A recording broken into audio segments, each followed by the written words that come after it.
వచ్చేసామండి. Cent John school నుంచి petrol దొరకడం వచ్చేసామండి. రాకపోతే రావట్లేదు అంటున్నారని లండన్ నుంచి పేపర్ ప్లేట్ వేసుకొని వచ్చామండి.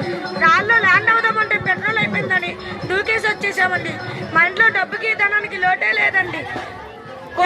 నగలుంటే నక్కలు తినేస్తున్నాయని, కోట్లుంటే కుక్కలు తినేస్తున్నాయని, బదులుంటే పందులు తినేస్తున్నాయని, ఆఖరికి చెల్లలుంటే చీమలు తినేస్తున్నాయని ఏమీ లేకుండా చేసేసారండి.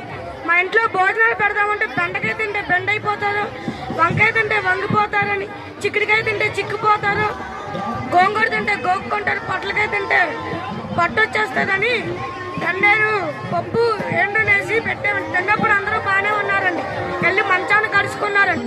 ఆ తర్వాత రోజు పొద్దున్న అమెరికా ప్రెసిడెంట్ 6ంటికి ఫోన్ చేసి పాకిస్తాన్ మీదకి యుద్ధానికి వెళ్ళమని 6 రూపాయలు అడ్వాన్స్ ఇచ్చాడండి. జీడిపప్పు అంట తీసుకొని తుపాకీ వేసుకొని యుద్ధానికి వెళ్ళామండి. ఈలోపు జీప్ ఆయిల్ అయిపోయిందని జీప్ వెళ్ళి చెల్లో పడిందండి. నేను వచ్చి అక్కడ పడ్డానండి.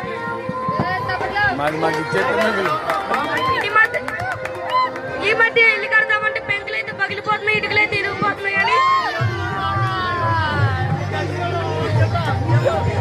చీపురు పళ్ళతో కిటికీలు కట్టి 30 కర్రలతో ఇల్లు కట్టామండి.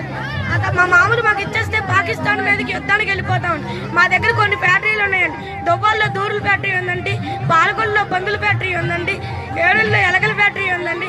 ఏమైనా కావాలంటే మాకు చెప్పండి, పెన్లే రీఫిల్ లేని పెన్తో రాసిచ్చేస్తామండి. మా మామూలు మాకు ఇచ్చేస్తే పాకిస్తాన్ మీదకి యుద్ధానికి వెళ్ళిపోతామండి.